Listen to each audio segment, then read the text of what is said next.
What's going on, guys? It's Madison and James here with Alchemy Fit, coming at you live from our office. So we're gonna kind of mix it up today a little bit and talk about something that we've talked about before, but I feel like that is really just kind of popping off right now. So we thought it was a good time to kind of dip our toes back in. So we're gonna be talking to you about WWE. Yep, we're revisiting that aspect of our fandom. When was it? February? Yeah, when we saw the live show, hearing all that. So obviously which was amazing. Oh, best. It was the best house show I've been to. Obviously a lot has happened. Yeah. Since we last recorded about WWE. WrestleMania obviously has come and gone, which I guess we'll start with that. Yeah, well, I feel like we'll start with WrestleMania because that's like the Super Bowl of wrestling, and then we'll go just kind of to where we're getting ready for now. Because when we're filming this, it'll be coming out right before Backlash in Tampa on Saturday. Backlash Tampa. So, which I think this is going to be pretty cool. But, so basically, like we've talked about before, James is very like proficient in terms of pro wrestling and things like that. He's literally been a fan since the womb. I've been a fan with the last 8 months. Yeah. Within the past like ending of 2025 to now. Yeah. Basically. That's how long I've been in it. But I've done my own rabbit hole research enough to kind of get a lot of the information and kind of like the know-hows of what's going on. Get her in a rabbit hole, she's not going to come out. Because, I think my wrestling IQ is pretty high now. Oh, yeah, completely. Since February. Just doing my own research and just basically getting my history right. So, basically, what we're going to be talking about is, one, kind of where we think WWE is as of right now. Yeah. And especially, like, we're going to diagnose kind of what our thoughts were about WrestleMania, where we think WWE is headed right now, and then going ultimately into Backlash. So, starting with WrestleMania, Night 1. I want to preface, this was the most frustrating wrestling event I've ever had to try to watch because I was visiting my oldest brother in Los Angeles at the time. Yeah. And when I booked the trip, I did not realize, I don't know why, I kept thinking WrestleMania was like April 26th. That was like the only date that I could have in my head. And I booked this trip to go see my brother, and I look at the dates, and I come back on night 1 of WrestleMania, and I was like, what? And I was going to get back late, so I was like, great, I'm going to be watching WrestleMania in an airport. This is not ideal. This is my first WrestleMania. I wanted to watch it. In the Cover Mountain Home, we talked about, having our friends together and, like, making it a whole like, watch party, basically, with, like, his homies and my homies. And it was going to be this whole thing. And then I finally was like, texted and I was like, did you know that WrestleMania is on the 18th? Yeah. I was like, because I didn't. And the timing wasn't. I was so upset at myself. And of course, I couldn't change the dates. And I'm not going to tell my brother, hey, dude, I'm going to not come see you because I need to watch wrestling. So I'm trying to watch night 1. My flight gets delayed heavily. I basically am in the airport and I'm flying for over 24 hours. So I watched night 1. A little bit in my brother's apartment waiting for the Uber to come pick me up. And then I don't watch it again until almost 18 hours later. And it's like an hour into night 2 starting by the time I got home. How did you avoid the spoilers? I literally just didn't really look at my phone because I was in and out of airports. I was going on different flights. I was overnighting some flights. And so I was sleeping a lot, and I was just listening to music because I just didn't want to know anything. Good call. And then I didn't get back. So I left on Saturday. I didn't get back to Texas until the 19th at 9 a.m. when I had left the 18th at 5 p.m. And so, it was a 24-hour flight. So then I get back, and I sleep for like 3 hours after getting back. I wake up, I'm still trying to get my bearings. Like I said, I've been awake and in airports for over 24 hours. And then realize, you know what? This all just kind of sucks. Like, dang it. And so then I knew night 2 was coming up. And so I basically, luckily enough, like, I got my dad's subscription to watch WrestleMania. So that was really easy. So my dad had a subscription that allowed WrestleMania to be on it. So I was able to, like, skip all the commercials and like just hit night 1 of like just the action. And then by the time I finished night 1, it was already an hour into night 2. Yep, And he was texting me, and I was like, do not spoil anything. I'm trying to catch up. Yeah. And so I finally finished watching night 2. I think I fell asleep because, again, I'm up for over 24 hours. So then I sleep the next day. And so I did not finish WrestleMania until around 7 p.m. Sunday evening. Basically, or not even. I think it was like 9 or 10. 9 or 10 p.m. Both Sunday nights? Evening. Both nights. Okay, But yeah. I eventually finished it. Yeah. So I was not privy to the live action and seeing it step by step, match by match like everybody else. Yeah, I saw it. And because I had to make sure when I finished it, because I was like, well, then Raw's on Monday, so I've got to like hit all this. If you're going to be a wrestling fan, like what I've learned is you got to be committed. You've got to commit your time and your schedule to be in this. But aside from all the craziness, did get to watch it, and night 1 was not my favorite. I think it's because I was already mad because I was just awake, and if you keep me awake over a certain period of time, I'm just not going to be a happy camper, I'll be real. I don't think anybody is when they're sleep deprived. No. But when I just want to go home and see my dog, and I'm not able to do that, I feel a lot like those wrestlers. I'm like, give me a match. I can go all day. Yeah. But I think mostly from what I saw from night 1, really it was like the Drew and Jacob match. It was all right. Like I thought it was like good. They were able to really like finally put all their like feuding and beefing between the weeks on SmackDown and just wrecking each other. Yeah. So I feel like they did good of, putting each other through tables and stuff. Like it was super entertaining, but to me it was quick. It was quick.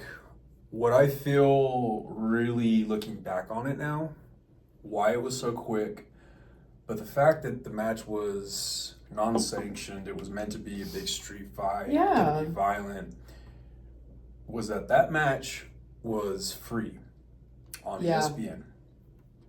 When you are free on ESPN and you're trying to lure in subscribers, you're trying to get people to buy the app.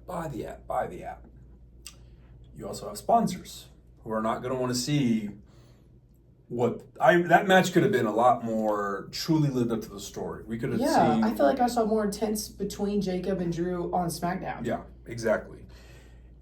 We could have seen a far harsher street fight, I felt. Yeah. I'm not saying, we're going to throw them off this or that, but there could have been a better story told with those two. Yeah.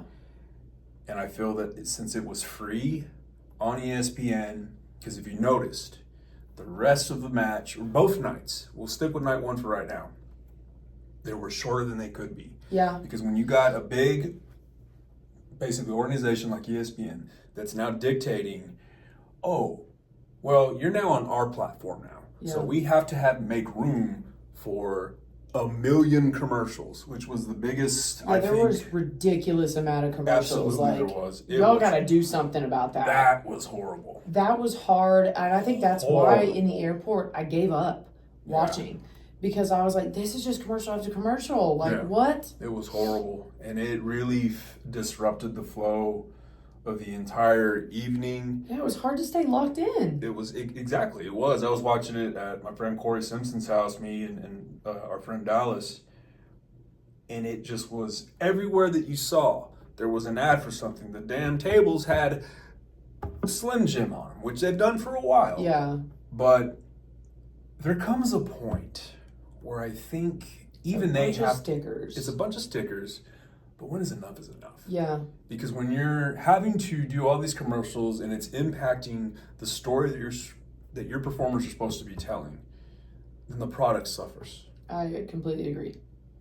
Because those could have been such better matches. Oh, yeah. Because I was so excited to see Jacob and Drew because they had been feuding on SmackDown and it was getting just more and more intense. Yeah. Because I think they're both just very intense wrestlers. Yeah. Because I think Drew's awesome. I mean, the fact that I'm super Irish and he's Scottish.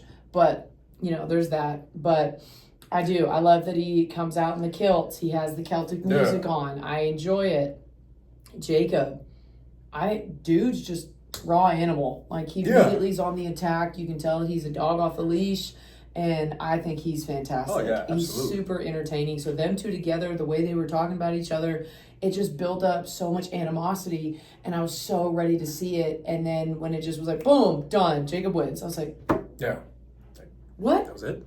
I was like, what do you mean? Nobody's taking a wrench to the jaw? Like, what do you mean? And it was just, it was very rushed. And I was like, okay, well, let's keep it going. And then, what was after that match? Was it Stephanie and Liv?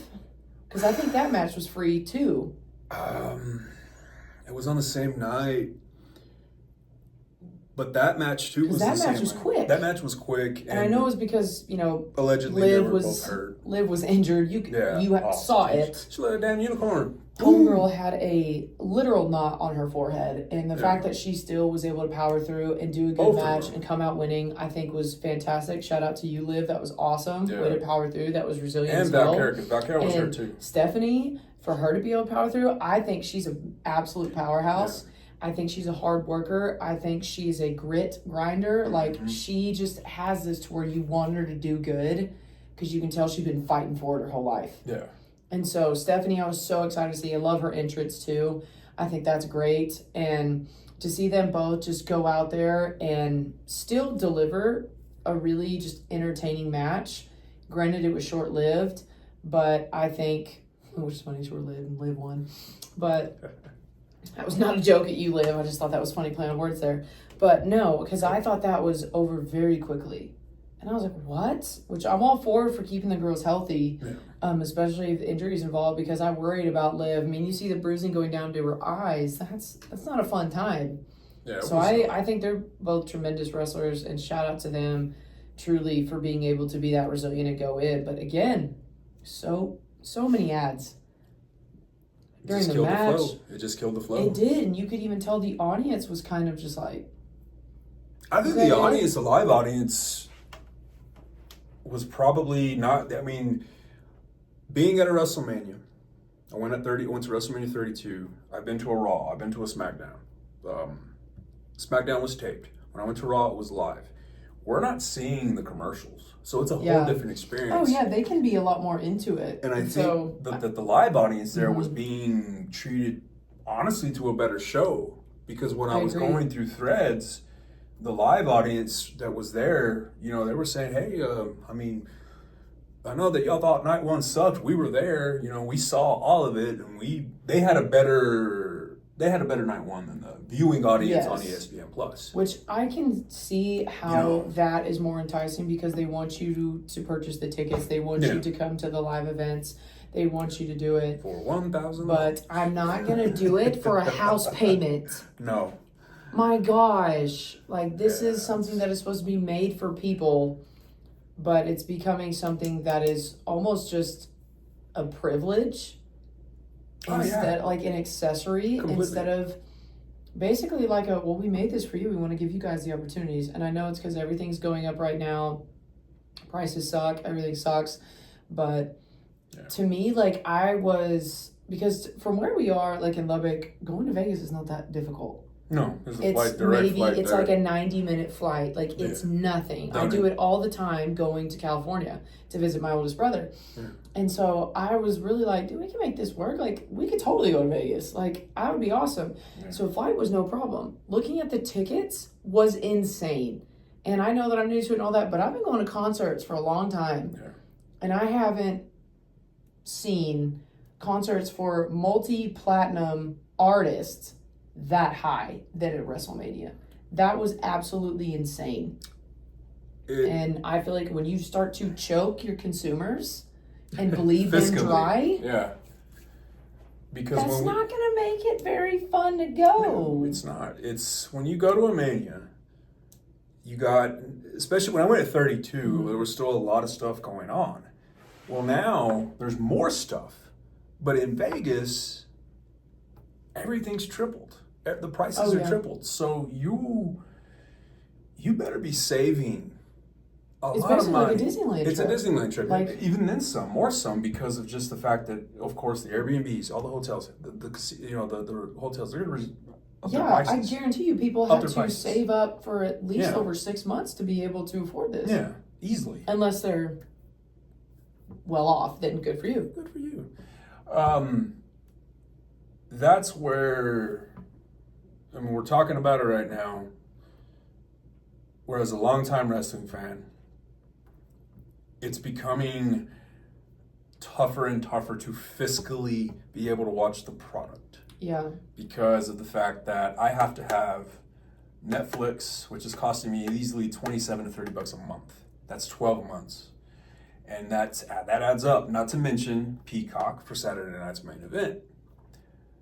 YouTube TV, which I can watch SmackDown and any other show.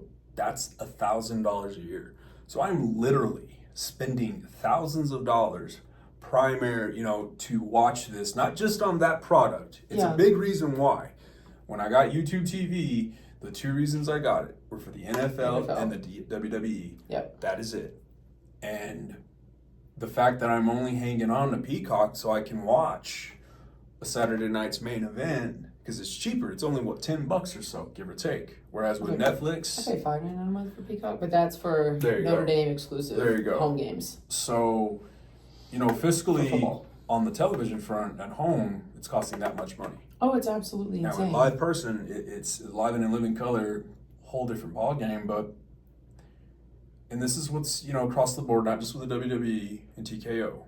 The World Cup this week, they announced that they were expecting, because it's happening this year, the World Cup, and they were expecting, oh my God, people are going to come from all over the world to the United States. And the hotel... You don't want to come here? Exactly. The hotels are reporting, we're not getting as many people, which there's a plethora of reasons why. Why would they? There's a plethora of reasons why. One of them being the tickets are outrageous. I understand it's the World Cup. I even pondered it a bit a few years ago about going to Houston or Dallas or Seattle to go watch a World Cup game. Yeah. I'm not the biggest soccer fan, but to be there at the event... But it would be awesome. Would be awesome. It's a great sports experience. But at this stage, in this economic situation that we're in, I can't do it. Well, why would you? Because then why would you do it bleeding yourself dry, knowing it's going to be a hassle? Then you don't even enjoy it that much. Yeah. I love going, I went to Disneyland, I've gone to Universal Studios, I've done all that, and it's all been great because prices aren't really that bad. If you get them ahead of time, if you plan it out, they're really not bad. And granted, yes, I'm able to fly at a discounted price because, again, I book ahead in advance, and I don't have to pay for hotel and stuff because my brother lives there.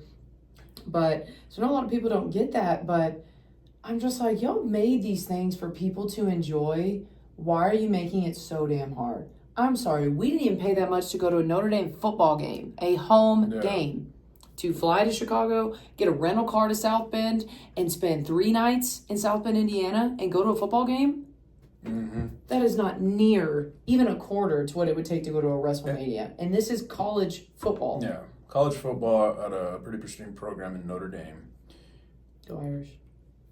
But what, with night one and just the amount of ads, not to mention that the matches were shorter,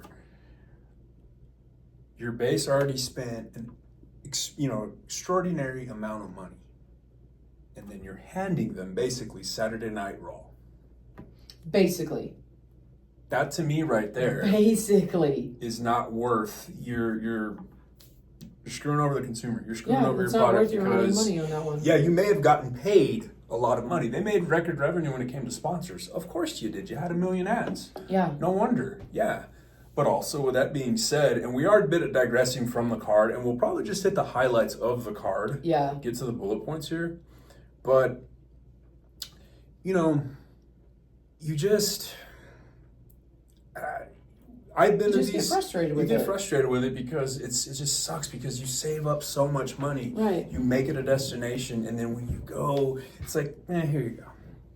We're having to cut down because the sponsors wanted to keep. We got to get the sponsor time in. No, you got to make everybody happy. In return, it makes nobody happy. But you made the sponsors happy because you showed their product, whereas the people that worked hard for that, for the most part, you didn't give them the experience that they deserved and paid for. And that's where not just the WWE, but I think that the NBA is having the same problem. The NFL, any major sports organization is like, you're charging these exorbitant amount of prices. People are giving up this money that they could be putting towards their health, their wellness, because we're going to talk about that. We are a health and wellness channel, and mortgage payments. Yeah. Like I looked into it. I'd have to pay a mortgage payment and then some for 2 tickets. Yeah. To WrestleMania. I'm not doing that. That's insane. I'm not doing that. Even for night 1, night 2, especially now knowing that you're going to give us maybe a 10-minute match and not tell a proper story. Right. And there was a few matches that did exceed on night 2, not to put a bow on night 1, let's go to the main event. The main event, Cody versus Orton. When that first was announced, I was really looking forward to that. I was too, because they, again, just like Jacob and Drew, they built up so much of it. Randy's listening to the voices in his head. He's bashing everybody's heads in. Yep. Cody's getting a little chip on his shoulder being like, no, I'm ready now. Let's do this. He gets a warning from Punk, but he's also told to, go for it. Stephanie McMahon gives him a warning. But the whole time, Cody's like, no, I'm ready for this. Yeah. And they get in that ring, and it was like, what happened to Randy? Which I know that there was reports that he really hurt his back. Yeah. And all that. But again, to me, I'll be honest, I was kind of let down. Because it wasn't as intense. It wasn't as, I could just tell that Randy was hurting. I could tell something was wrong. I could tell that he wasn't just able to give it his all like he was. But I was like, they built up so much of that in the whole Pete McAfee thing and all that. You just call him Pete? I always call him Pete. I always call him Pete. Pete McAfee. Pat McAfee. No, I'm calling him Pete. I have called him Pete forever because he Pete looks McAfee. like a Pete to me. He does look like a Pete. You look like a Pete McAfee. If you say Pete McAfee, that rolls off the tongue so much better than Pat. Pete McAfee. Pat McAfee. So I'm calling him Pistol Pete. Pistol Pete McAfee. But no, when you have Pat doing all that, again, you had it all built up and you had it to where, take out Pat and Jelly Roll helps him out. And then he comes back with a neck brace on as a ref into that match, which I thought was hilarious because watching McAfee just run down that ramp with that neck brace on and shades, that made me laugh so hard because I think he's genuinely good at getting reactions out of people. He is. And I applaud him for that. So I thought that was funny. But yeah, that match it didn't go the way I thought. It really didn't because I was wanting Randy to pull out a win. I was wanting him to keep going on his accolades and surpass Cena in terms of championships. I did. I wanted that for him. He would have gotten 15, so we'd have 2 more to get to Cena. But for him to win that 15th would have been huge because then it puts him over Triple H. So he gets closer to history. And Randy at that point, and this point is close to Triple H and Charlotte. Yeah. I guess with the retirement tours that we've been seeing from, Cena especially, AJ Styles also retired. We'll throw in Goldberg. You don't know who that is, right? Goldberg? You do? Okay. You look at Randy with a bit more appreciation. You do. You want him to have the best the next few years of his career. I wanted him to have that because I knew that Cody had more years. I knew that he was going to keep going, but I was like, I really want this for Randy. Mm-hmm. And Randy just matches my vibe. I think Randy is probably one of my favorite male wrestlers on the roster because he just you shouldn't be able to cheer for him as much as you do, but the way that he walks down any sort of ramp, looks at the audience, this is a guy that claims that he listens to voices in his head, and these kids are like, oh my gosh, touch my hand. They're absolutely in love with him. Yeah. And I just give so mad props to that because he has just this energy around him that draws you in and you want him to do good things. He has a connection with the audience because I've been watching Orton since he debuted. And it's crazy to say, since about 20 years ago or so. And when I watched him then, it was okay, this guy's a big deal because he just had it. He did. Whereas he still does. Yeah, he still does. Absolutely does. A lot of wrestlers had to try Yeah. Randy simply just did. And Yeah. you can appreciate that from a fan perspective of just like, wow, this dude can just go out there and just do it. And he's he's a great great at wrestler. He's so athletic. I mean, and it sucks his to see him character hurt. development, like all of it, like he's great. Yeah. He's an artist. And perfect. He is an artist in that sense, but when you insert a Pete McAfee, I'm sorry, Pat. and Jelly Roll into it when it I was thought he was gonna unnecessary, see that. that obviously was that deflated the feud. It really did. It deflated it because when you have two seasoned pros and there is already such a backstory between Cody Rhodes and Randy Orton, you didn't need that. Yeah. That's where the TKO influence of, hey, because it's pretty much knowledge now that this WrestleMania was not as successful as the year prior. Right. And that goes up to the figureheads because they felt, well, hey, we can repeat the same success. You took a gamble and you lost. Yeah. Because they didn't. George Strait here in Lubbock, Texas, in 2 nights outdrew WrestleMania. Yep. He sure did. So, what that ought to tell people in TKO, well, one, don't run WrestleMania in Vegas probably ever again. But two, you got to take better calculated risk. Yeah. It's called destination. You're basically sick of going to the same place. Yeah. The thing with the Super Bowl, at least it takes place every year in a different city. Yeah. It doesn't take place every year in New Jersey or in Santa Clara. They shift it. Yeah. And that's where I've been to Vegas 5 times in my life. I really have no interest in I mean, maybe to go watch a Raiders game or something like that. But if I know that I was there the year prior, I'm not going to be as excited. Right. I'm going to be like, whoa. There's not a newness to it. There's not an excitement around it because because I haven't been to Vegas. I've flown through a bunch of times, but I haven't actually been experienced Vegas. And I even was kind of like, well, this would be kind of cool. Like for the first time for me to experience Vegas, I'm at a WrestleMania.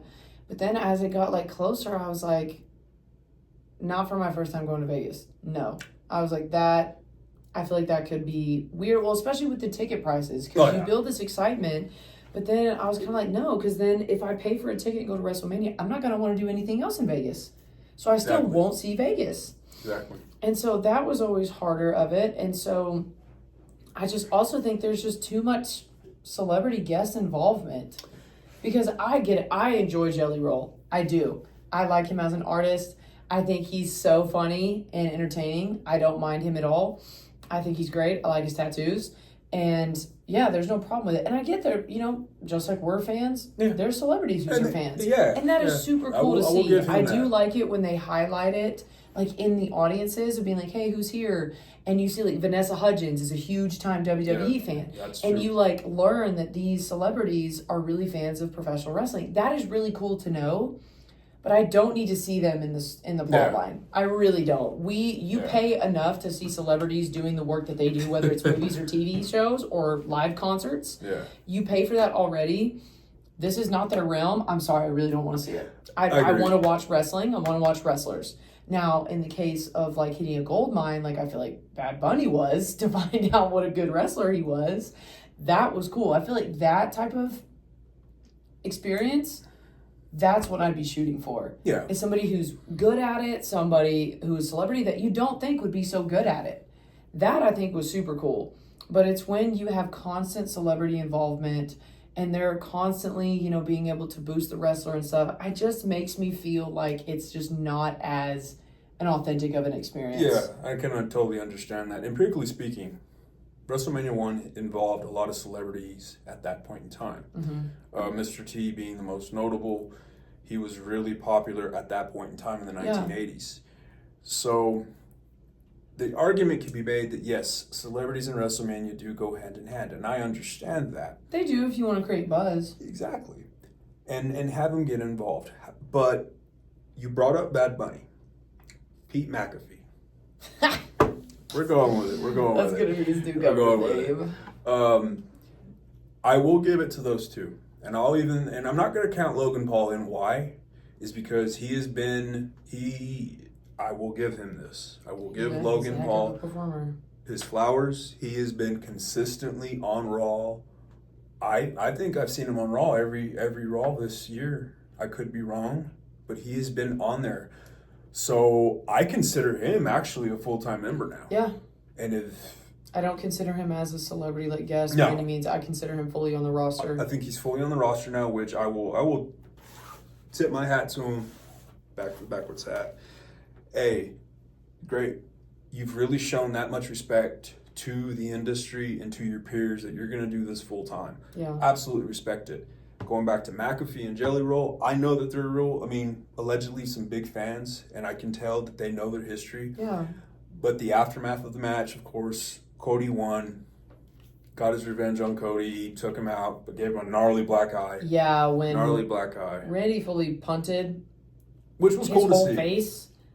Yeah. And there's some unfinished business Because there. as soon as you saw that blood and just everything, Oh. I mean, when the blood is enough to be hair gel, yeah, because Yeah, Cody's it was- hair was pink Oh, yeah. by the end of it. And you could even tell as soon as Randy punted him, he was like you could tell even he was like, that Yeah. hurt him. Like, I know I did some damage because you see it on his face. He's like, Did I just do what I just did? he's like, oh my gosh, yeah, he's hurt. And which I feel like is always going to happen, but it's cool to always see the reactions and stuff like that because it's professional wrestling. Stuff's going to happen. It's not People ballet, get as, hurt. as JR would say. Jim Ross, for the uninitiated. And then what else was on night one that we could really talk about? Man, I'm having a real... 'Cause that wasn't the women's tag team match, was it? Yeah, the tag team match was... That's what opened night one, I think. Was between the Usos. Yeah, the Usos. That one. Okay, I was and talking about then the I Shall women's. Speak. The women's... What was it? That was the next The night. sixth- So that yeah, was night okay. two. So night So two... we'll touch on that one. The Yeah. LA Knight Usos versus the the Vision trios and I Show match. Speed. That one, I mean, I didn't watch you it. know, I did because I love the Usos. I do. No yeet. I do. I yeet anytime I can. Like, I think it's funny. But what I've recently, especially told with James, is LA Knight is like one of my favorites. He is one of my top 5 because I like his style. I like his promos. He is quick-witted and he's just so good on the mic. He's such a good smack talker. Yeah. He's so good at having the fans interact, and his just cracks me up every time. Yeah. And so I think he is so charismatic and dynamic, and the dude's built. And he He's can in throw great shape. people around. He can jump everywhere. Like, I just think he's great. I think he's a great performer. Yeah. And I think he's beautiful. And so I was waiting mad for props that. to him. He's a very attractive man. But yeah, I think he was actually great, and it was good to see them put the whooping on the Vision. But I give it to I Show Speed, man. Kid can do some aerobatic things. He's very athletic, and when he jumped off that corner, I did catch the highlight of that. That was impressive. smacked Logan Paul through that. Like, was that impressive. was a far jump. That was impressive. And so for him to just be like, you know what, I'm going to do this. I thought it took mad courage to do that, so I'm going to give you your props. I thought that was good. But again, it was such a quick match. Yeah. Because I was able to be like, oh my gosh, this is already over? I was like, what the heck? I was like, I think this is the short amount of time I've ever seen the Usos on screen. I was like, this is different. And so that was my first inclination that something's off with night one. And then, of course, carry on. Yeah. And we've got, Liv and Stephanie. And then we have, of course, Drew and Jacob. And then I feel like we're busy. There's a few other matches that off the top of my head I can't remember in there, and that's the point. Is I can't remember. I know. It didn't have a lasting impact. And if I Yeah. can't remember some of the matches, something's wrong. Something is wrong. And that's just me. That's just me. Yeah, if it's not something, because I can still remember Yeah. the exact card from us going to see that Yeah. at that live show, because that's how good it was. Yeah.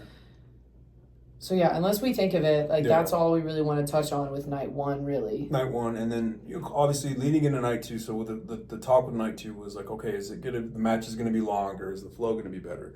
No, the commercials were still there. They were still there. They didn't Very give a much crap. so. They were like, all right, we're still gonna bombard you with commercials. The match, night two opened up, of course, with Oba versus Brock. Is it Becky and AJ on night one? Yeah. That's what it was. Yeah. Okay, I was like, I knew there was another women's match. I was like, who was it? Becky got the win in that one, Because which... she cheated. Yeah, they told Pulled the ref in front. A bit of a story. That was a short match, too. That was very short, and I do was sad for justice. AJ. I'm all mad respect for... I think Becky's great. I think AJ is great. I really do. Great performance from both of them. Absolutely. They just cut their They tongue are too much. powerhouses. And I just like Drew and Jacob, just like Cody and Randy. I wanted more. I wanted more of just who they are, and they're more of the performance. And I wanted to see it really all come together. And that right there with what you're saying is, it goes against the spirit of WrestleMania, because the spirit of WrestleMania, it is the season finale. Yes. This is where the payoff happens. This is where the story This is where it all comes to a head. As Cody Rhodes was putting it from WrestleMania 39 to WrestleMania 40, he had to finish a story. Yes. I know a friend of mine, Dallas, is probably, grinding his teeth right now because he's not a big Cody Rhodes fan. Love Cody. But the finality of what WrestleMania should be about really wasn't there. No, like you said, it was like watching a Raw. Exactly. Night 2 with Oba and Brock, I liked that because... That was insane. Any excuse he can to do the Oba walk, he's gonna do it. I do it on Stairmaster. 50 flights. It's fun. To me it is. That match was what did exactly what it needed to do, and that was establish Oba as a monster, defeating the be-all, end-all of Beast and Brock Lesnar for the past 20 years. Brock Lesnar's... I think he's fantastic. Oh, he's probably my numero uno favorite, truly, just from what I've dove into about his career and his past accolades. Dude is a powerhouse. Oh, yeah. There's no question about that. He's a machine, and I think he's phenomenal. And Oba, I think it can be as well. I think he's on the come up for it for sure. Genetically, he's a monster. So good for you. Fantastic genetics, fantastic build. He's strong as all get out, but he's dynamic and he's quick. And so them going, I was actually really looking forward to that. I was too. And that was one of the other free matches on there that they were trying to entice people to buy the app. I didn't buy the app. I'm still not going to buy the app until you lower your prices. I get it for you with my dad's subscription. That's the only reason I'm chilling.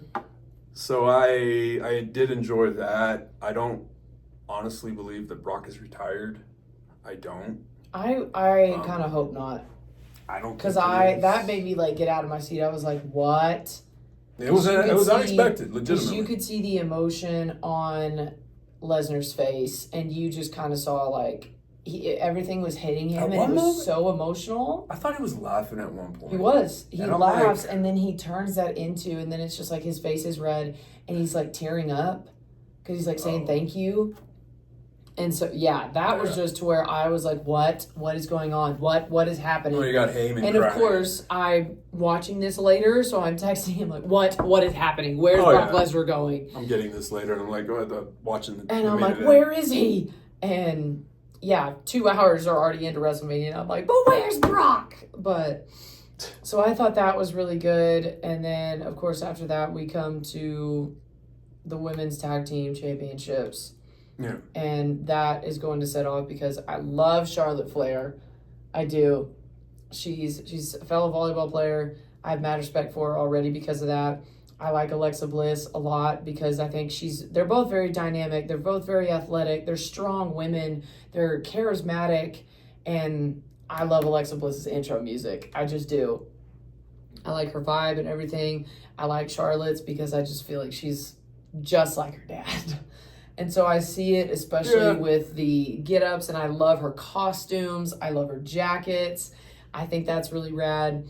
So I really enjoyed them. And then when it was the turn for the Bella Twins to come out, that, I'll be honest, I did not know who Paige was. I had no clue. I'd heard the name before.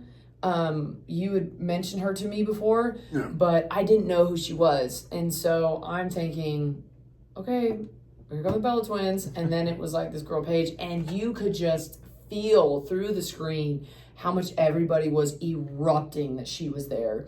And you heard it from, the announcers and stuff, like being like, oh my gosh, Paige is back. And you saw the reaction she got. And I immediately was like, oh, this chick's firing up everybody. Yeah. Like, way to go. Like, I'm going to ask him about it. And so I went, who's Paige? Yeah, And legitimately. he was like, oh, she's at that point of watching WrestleMania because I recorded it just in case my flights got jacked and everything in preparation for all this. So I'm glad I did. But, yeah, so I was like, who's Paige? Because she came out and you could see on Charlotte's face that she was like, let's go. Yeah. Like, you could tell she was like, okay, y'all want to bring up it? Let's do this. So I was super excited to see them. And then, of course, Bailey and Lyra, them coming out, I knew how badly Bailey wanted that and how much she was gunning for it. And I knew how much, like, Lyra wanted it for Bailey. And so she's been a good partner to her. And, of course, Nia Jax, Last Legend, and they come out. And I think, God, like, they are two powerhouses of women. Yeah. And to me, like, especially Last Legend, for her to be that tall, for her to have that strong of a foundation and as much muscle mass as she does, and she's still athletic, she's still able to move quick.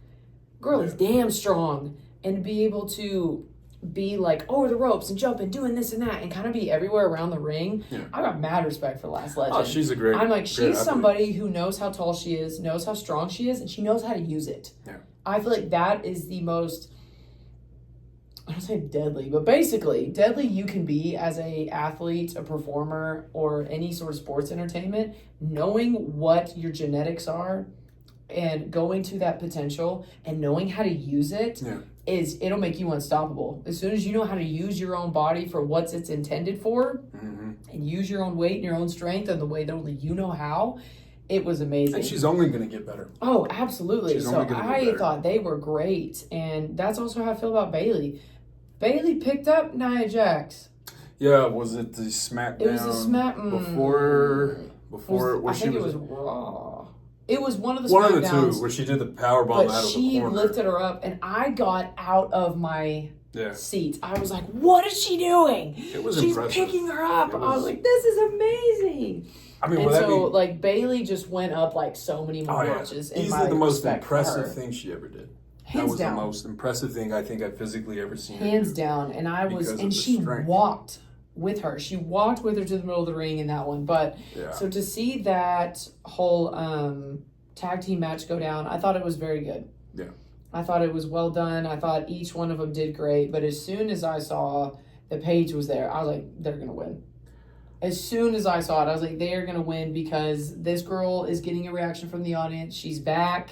And what better way to reintroduce yourself than with gold around your waist? Yeah. I knew it immediately. I was like, they're done. I was like, something's going to happen and Paige is going to pull out this win. Oh, yeah. There was so much of a combination of you have the new guard and the old guard in that match. Yeah. And with Brie Bella, is that right? Brie Bella? She goes in Brie mode, yes. Brie and Paige winning. I love Paige. I think I met her at WrestleMania 32 at Access. Sweet person. Her story is very inspiring. And the fact that she came back from the injury that she had. Like when she had to retire prematurely because of a neck injury, her spine, just everything she had to go through. And for her to go, to WrestleMania 41 compete when about 8 years ago, didn't look like it was going to happen. Yeah. So that was awesome to see. You could tell from her reaction at the end of it that she was just like, is this really happening? Oh my gosh, she was crying. She was crying. And she deserved that moment. Absolutely. She really deserved that moment. Yeah, she did. If you go back to about 10 years ago or so, with the women's evolution at that point, Paige was on the forefront of that. Paige was on the forefront of that evolution along with Charlotte, along with Becky, along with Emma. She's not there anymore, but Paige was one of them. And she is one of the main reasons why women's professional wrestling across the board is where it's at right now. So I'm glad that she got her flowers. Yeah, I was too. And that was how I knew that she had it and that there was something special about her because, like I said, I had never even heard about her. I mean, I heard about her, but I didn't even know who she was. Mm-hmm. She comes out, and I was instantly, like, in that match. I was like, she deserves this. Oh, yeah. So it was the fact that she was already able to get that reaction from me, like a very new wrestling fan, to me immediately wanting her to win. I was like, she's got something. I was like, because she immediately made me start cheering for her to where I was like, nah, she needs this. So I thought that was incredible. Super happy for her.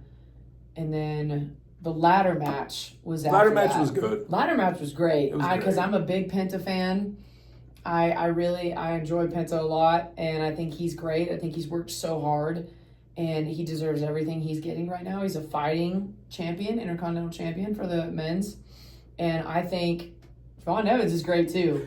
We saw him live, and he was so into the crowd.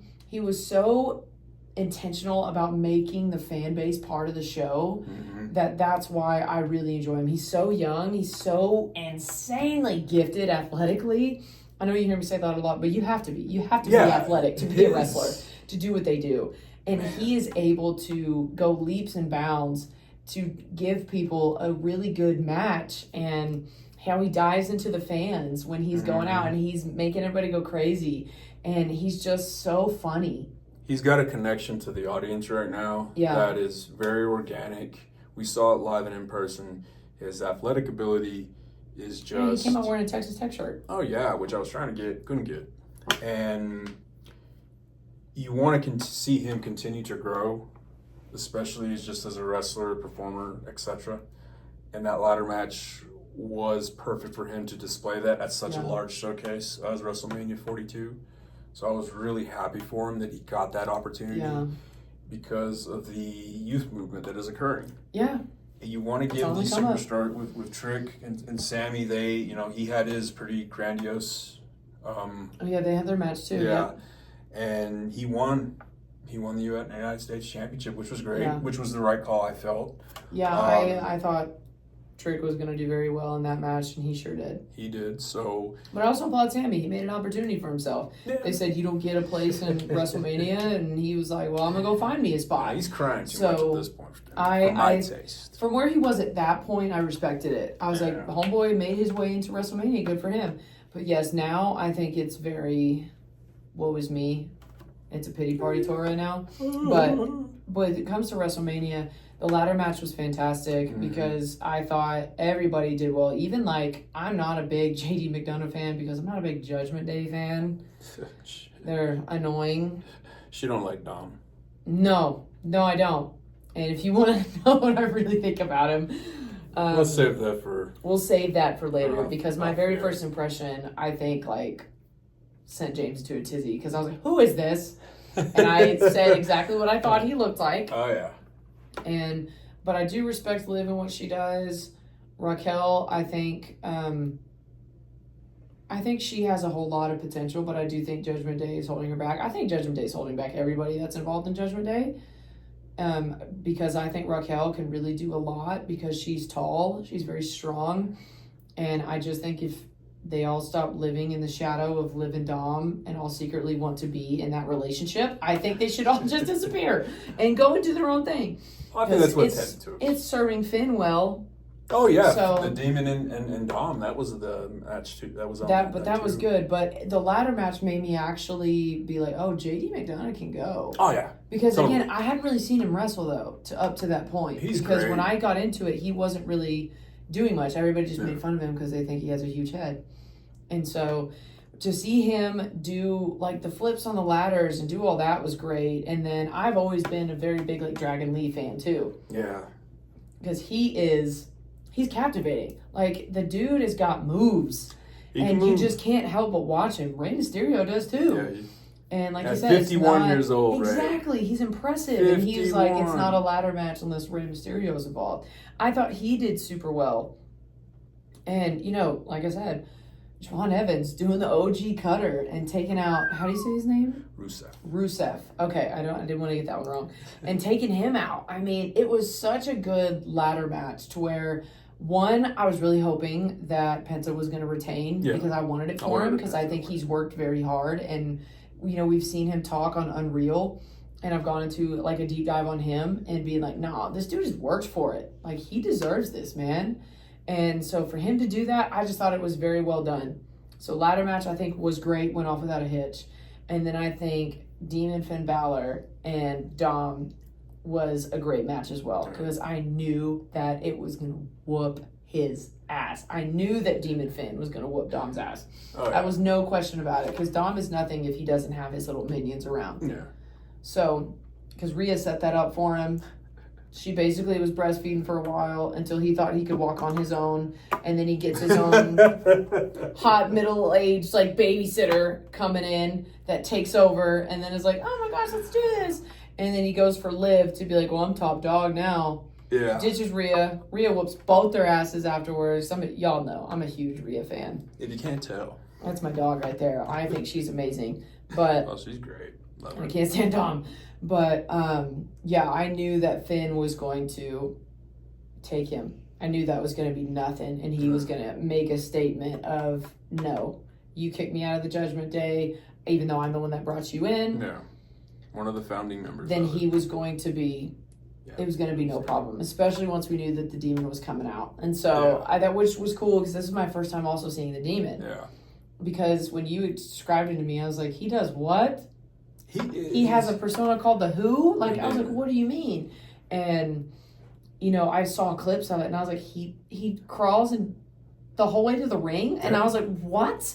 And so I was like, I gotta see this. So seeing it was super cool. I think he did a great job of being very creative and dipping into that side of himself and having that match, because I think it was super well done from the Demon Finn Balor perspective, and I thought it looked epic. It was a great presentation. The demon character of Finn Balor has always been one of my more personal favorites, because you don't see it all that often. They said it was for some, 3 years? 3 years. He'd done it. The last time he did it was against Edge at WrestleMania 39 in a Hell in a Cell. Prior to that, it was Roman. So when the demon comes out, it's for something that matters.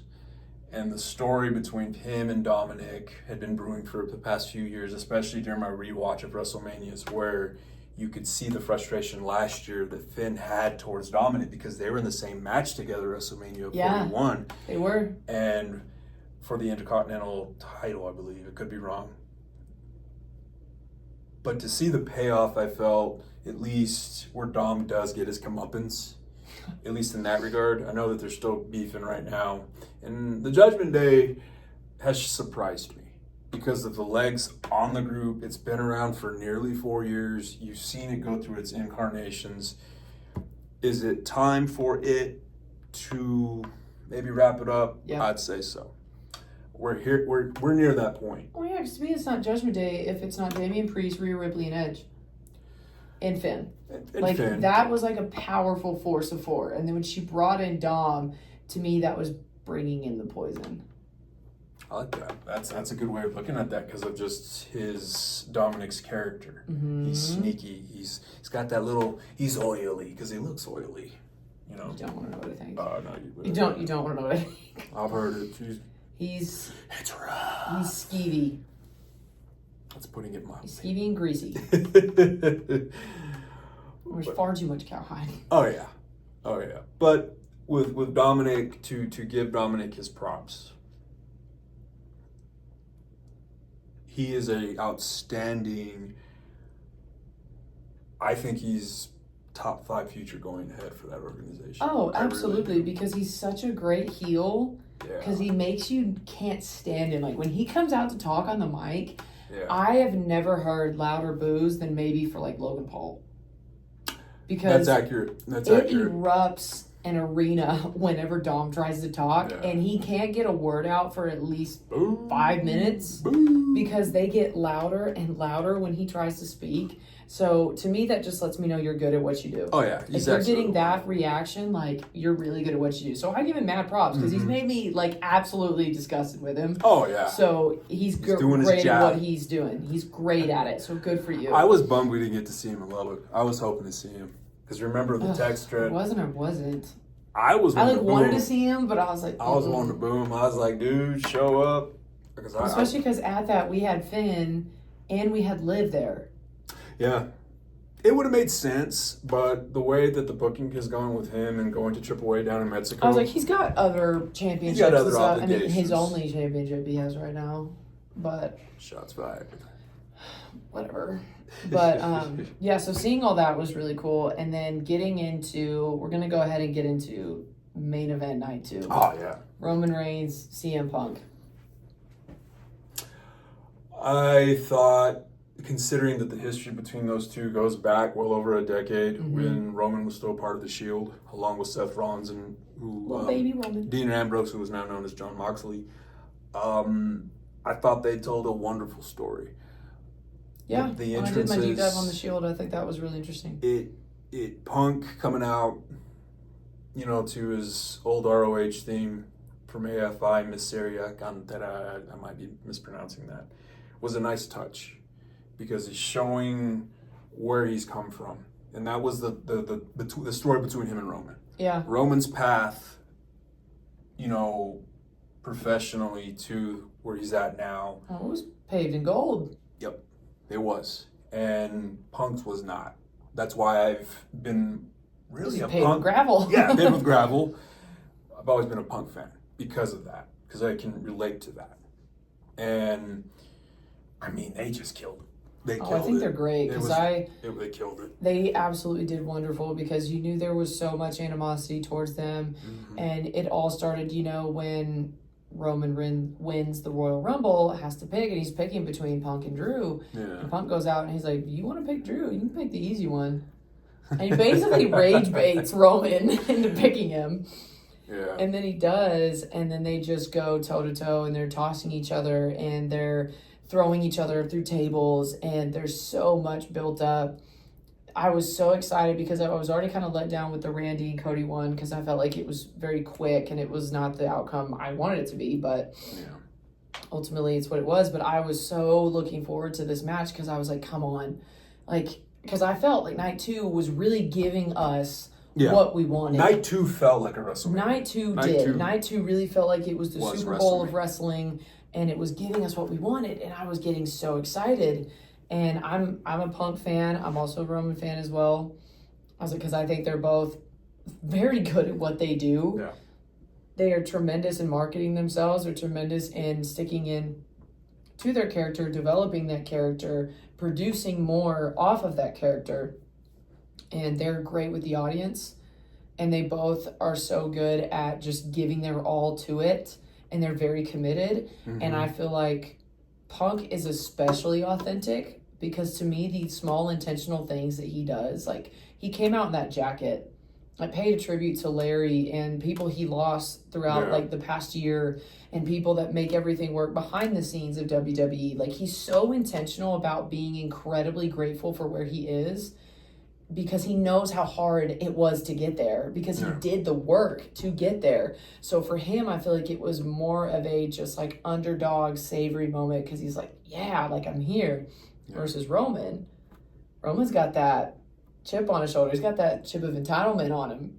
He's got that, to me, to put it as funnily an analogy as I can, he's very Ricky Bobby. He's like, plain and simple, I'm the best there is. And so that's what I think of. I don't think I've ever heard Ricky when I see Bobby and Roman Reigns compared. That is what I think of when I see Roman. Is he's like, plain and simple, I'm the best there is. Like, he does. And but he's also so authentic in that. Because with Roman, what you see is what you get. Like, he's going to be like, no, I'm great. And he's like, and I have all this to back it up.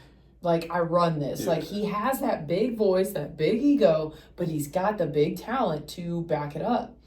And so when they came out and they were getting ready to go, like, I was giddy. I was like, okay, let's do this. From the moment the bell rang, even before with the entrances, you got the payoff. Like, that was the WrestleMania main event.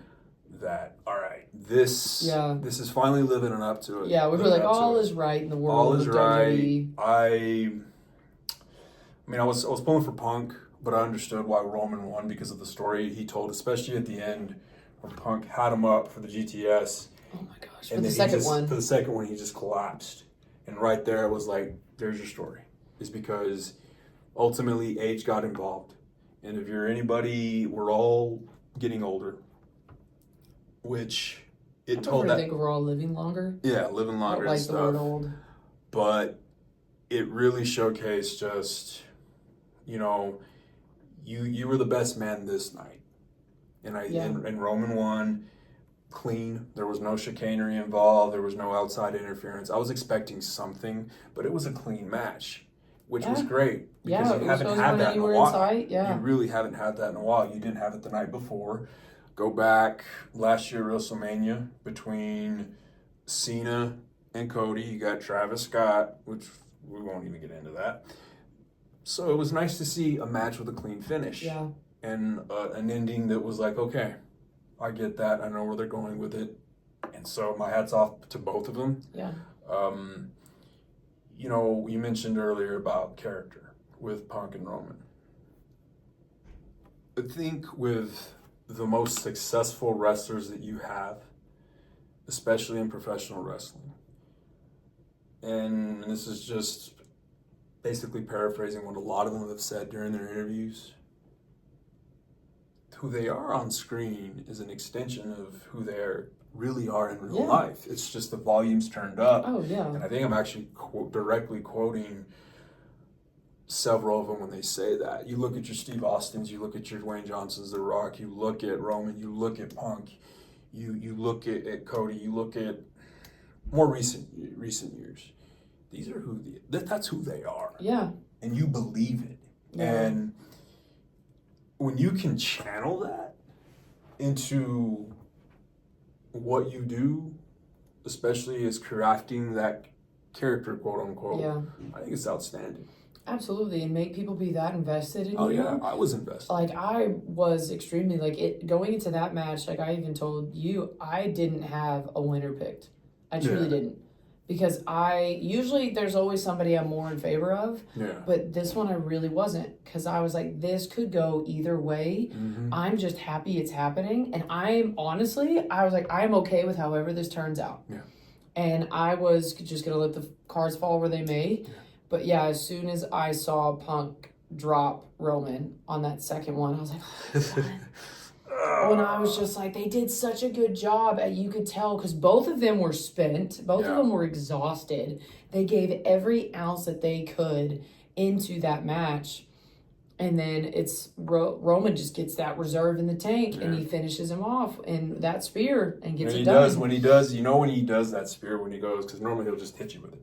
But when he goes back and forth, that's when you know, because the super spear is coming. We have dubbed it the super spear. Yeah. When the super spear is coming, it's over. Yeah, because as soon as I saw him doing that, and I saw just Punk doing that, I was like, "You're done." When he slapped him, he went for him. Oh, when they were both on the ground, and Punk tries to smack Roman, and he misses. It was shades of, and I don't know if you've seen the match, but of WrestleMania 26 between Shawn Michaels and The Undertaker, where Shawn Michaels just knew it was over, and he smacks The Undertaker across the face, and Undertaker just goes nuts and gives him a super tombstone. But when you see that, you're invoking not just that match, but it's just the last gasp. Yeah. I'm spent. I'm done. Like the only thing I can do is finish me off, or this is all I got. Finish me off. Yeah. And it was such a beautiful story. That was intense, because I saw that and I went, oh. Yeah. Because I immediately was like, Punk is done. I was too. And I was rooting for Punk. And I went, I wanted Punk to win. Punk is done. I kind of, like I said, I wanted it to go either way. I didn't really mind. Mm-hmm. I kind of wanted it probably a little bit more for Punk. Yeah. Just because of the whole calling him old thing. I feel like, which they don't really have that big of an age difference. 8 years, I think. That's right. But whatever. But I just think also calling somebody old is just a low blow. And it's just juvenile. But anyways. But it would just be good for him to be like, yeah, I'm old and I kicked your ass. Like, it just would have been another notch on the belt for Punk to be able to say something to antagonize Roman. But, yeah, when I saw it, I was like, Punk gave everything that he had in that match. Roman just gave a little bit more. Yeah, and to me, I was like, I can be okay with a loss like that. I can be okay with a win like that. Because you know that both of them gave everything they could. Someone did it just a little bit more. Yeah. And I thought that was fantastic. But yeah, finally getting to see that and be like, okay, cards fell where they may. These are our champions now. But, oh my gosh, I can't believe we haven't talked about it. Rhea and Jade. Yeah. Rhea and Jade. That was besides the main event, that was my most anticipated match, because I wanted Rhea to wipe the floor with Jade. But I'm not stupid, and I know that Jade is a powerhouse of a woman. Mm-hmm. That girl is strong. She's dynamic. She has just an aesthetic around her that just makes you captivated by her because of how she presents herself. And so I knew it was going to be a good match, though. But I was like, but Rhea, like when Rhea gets into, I feel like certain positions where she feels like people are talking down on her, she kind of feels like cards are stacked against her. To me, Rhea becomes like a junkyard dog. Mm-hmm. And she's like, I'm going to get it done. It may not be pretty. I may be bleeding, but I'm going to get this done. And seeing her kind of get a little bit manhandled by Jade was new. She was... Because Jade was kind of letting her know, like, you're not the only strong one on the roster. I'm stronger, in fact. And she was like, I can do this to you. And so seeing her do that with Jade, and Jade really proving that she could go with Rhea. It was her best match. Was a testament to Jade's character and her being able to truly rise to the occasion that is wrestling with Rhea Bloody Ripley. But I just had no doubt that Rhea was going to win. Yeah. And he did. Rhea, he doubted you. He doubted that you were going to win. He had Jade picked over you. I did. From the moment the match was made, I knew that you were going to win because I will always be that way with Rhea. But I knew she was going to pull it out. I just knew it. I didn't know when, but I was like, she's going to get the job done. And then when she sets up for Jaded and I see Rhea go between Jade's legs. That was a great reversal. I was like, that was so good. It was great. Well, it came out of nowhere because Rhea comes up and you can see on her face that she's tired. And I was like, no, don't hit her with it again. Like, come on. And the whole time I'm screaming at my TV, come on, Rhea. Like, get up. Because Jade hit her with a move she hadn't done before, I think. Yes. And I was like, get up. And to see her do that reverse, I was like, she's got it. Yeah. She's good now. She's home free. She does it. She gets out. She gives her the riptide, does the sexy submission that she calls it, and wins. And I was like, yes. And especially to see Io come out and support her. I mean, I'm a big fan of Rio. We got to see them as a privilege in the live show, and I think that was so awesome. But to see her defend him against pretty much Jade's lackeys at that point. But see her be like, no, like stand up for her friend. Like Io being like, you can't hurt her. Like it's always been a numbers game. How about I enter in? And it was great to see her at awesome. And then you see it also on Rhea's face that she's like, that's my dog. Like that's my friend. She came in to help me. Like you can just see that she was like, I needed that. I needed to know that somebody had my back. And so that was great to see, and I absolutely loved it. And I loved seeing Rhea come out in the white. She had a pretty cool jacket. And because she played it as an insane asylum, because she said that, Jade had been in her head, and Jade had been driving her insane. And so she played off of that, and to make that entrance, her makeup looked flawless. The white was an insanely good move for WrestleMania. Yeah. And to walk out of that with that belt, I was so proud for her. I was so happy.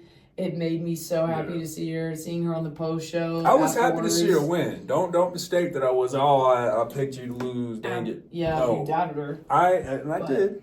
But it was an outstanding match. I thought that was Jade Cargill's best match. I agree. Since joining the WWE, honestly, probably ever. She did very good. My hat's off to Jade Cargill, Rhea, for really giving a hell of a match. Seeing Io Sky there was great because she's been such a prominent member of the women's roster for the past 2 years, and she didn't have a match at WrestleMania, which was a travesty in itself, and there was room for her. But once again, going back to we have to have these commercials. Yeah. No, you don't have to have. You could have one more match. Right. And obviously, Mania's come and gone, so now we have Backlash tomorrow night as of this recording. Yes, but we will touch on that one on a different video because we realized that there was a lot more to cover about WrestleMania, I feel like, than we thought. So we will make this WWE episode a two-part of going into WrestleMania, and then the next one will be going into Backlash. Yeah. So we'll make sure to give you guys definitely our thoughts. But yeah, and if any of you want to let us know what your thoughts were of WrestleMania, what you thought of the ticket prices, what you thought of the matches that were set up, what you thought of all the ads. And if you went, let us know how it was and how you felt as someone who saw it live.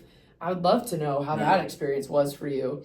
And just kind of get more into it, just interacting with this side of, something that we're interested in. Yeah. I think it's super cool because it's all, and at the end, it's all about wellness because all these wrestlers have to have specific diets, specific workout plans, specific recoveries. Absolutely. I mean, so we're also interested in that aspect of it. Of that's why, you know, certain matches were cut short because we were like, I'm glad you're staying healthy. I'm glad you're doing what you're doing to recover and to be okay. And everyone looked great. They were in WrestleMania shape, and that's one of the reasons too that I personally was just like, I'm angry with, I think, the whole situation in total. It's because like these individuals are working so hard mentally and physically all to get year the long. best all year long to They get don't the best really, shape they don't possible. have an off season. And we're gonna cut 5 minutes from your match or this and that, or you're not gonna work the event. Like I feel that's cheating them. It's cheating them. And they deserve, especially like I look at EO and her notes here, and I'm like, she was at Mania, she was involved, but she deserved a match, especially like, against Asuka. I feel like that's when you could have put EO and Asuka, not have it continue to brew as it has now to where they're heading into Backlash. But hire us. If you did, because I give like the newer perspective, like how people could want to see it now and become interested as someone who was never interested, and then for him having such of like a veteran lore experience to it, I think, dude, let us conduct one match. Let us conduct one event. I'm moving a sniper though. One event. Let us make the match card. See what it does. Saying. We're fantasy booking now. I don't mind. We're marks. I wouldn't mind at all. You gotta give people, you miss 100% of the shots you don't take, so why not take one? But yeah, so give us your thoughts on what you thought about WrestleMania Night 1 and Night 2 and how the experience was for you. And yeah, we'll head into our second video and we'll talk about after and Backlash. But other than that, later.